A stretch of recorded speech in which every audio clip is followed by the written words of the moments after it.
next reader is Nick Carbo. Nick is the author of El Grupo McDonald's, 1995, Secret Asian Man, 2000, which won the Asian American Literary Award, and Andalusian Dawn, which came out in 2004.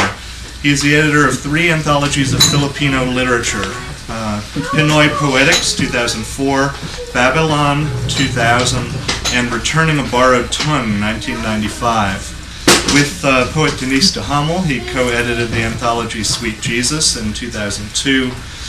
He was visiting poet in the MFA program in poetry at Columbia College, Chicago, and he keeps a famous blog called The Carbonator. Nick?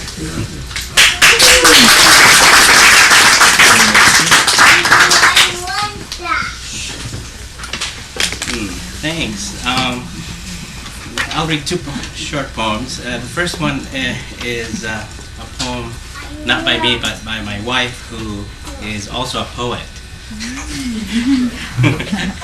and a poet published in MiPO all the time. And this one is entitled Thanksgiving because it talks about the importance of tradition.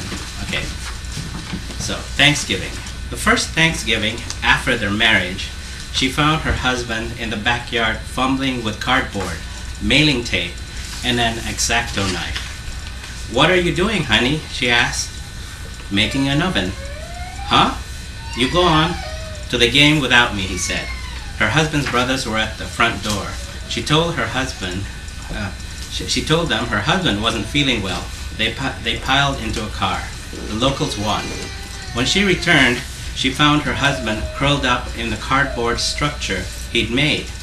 He was on his back with legs bent on top of his stomach, his hands tucked under his neck as though he was about to perform a sit-up. "What are you doing?" she asked. "Leave me alone.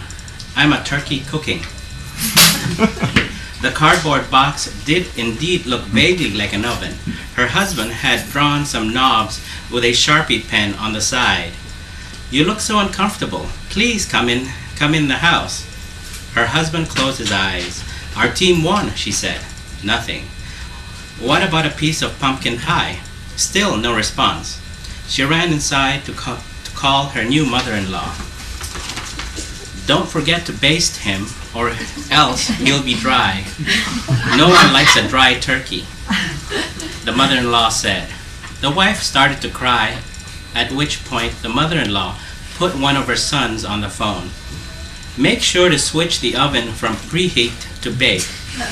Otherwise, you'll never eat." She slammed down the receiver and called her own mother, long distance. "You told me you didn't need any pre-wedding advice," her mother said coldly. "You've always thought you knew it all. I tried to tell you marriage was going to be different than what you expected." "But please, Mom," the new wife sniffled. "You never did understand the importance of tradition." The new wife went to the backyard with a baster and poked under her husband's sides, squeezing the yellow rubber ball, and pretended to squirt liquid onto his stomach and thighs. She turned the Sharpie dial to bake. Smells delicious," she said to the trees and the old shed. Her husband grinned a tiny turkey grin. Okay.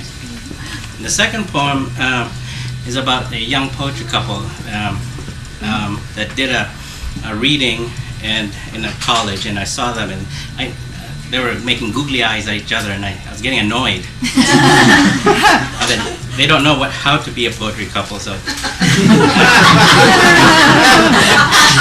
what it really takes. So okay, so this is about the young. Oh, and only one person in this room knows who that poetry couple is. Okay. Okay, the young poetry couple come to the college, do the obligatory class visit to the poetry workshop. "Are you guys married?" asked the poetry major. The visiting male poet turns to the visiting female poet, as if she were the one who had his balls in a velvet vise and could put the right check mark in that stupid little box. "No," she says, "we're living in sin." The male visiting poet slides his hands over his tawny corduroy pants. Thinks, I could let a line break escape from my ass right now. But she's gonna nag me about that later on. They get through the class visit without incidents.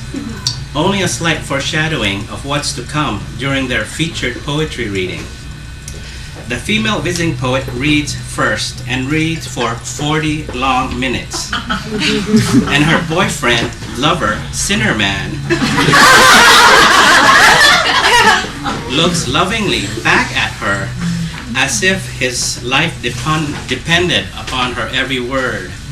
What he's really thinking is if she'll let him take her doggy style later tonight in the hotel room. Let him spank the like and ass of each cheek as he approaches his well-deserved epiphany, his red caesura. Thank you.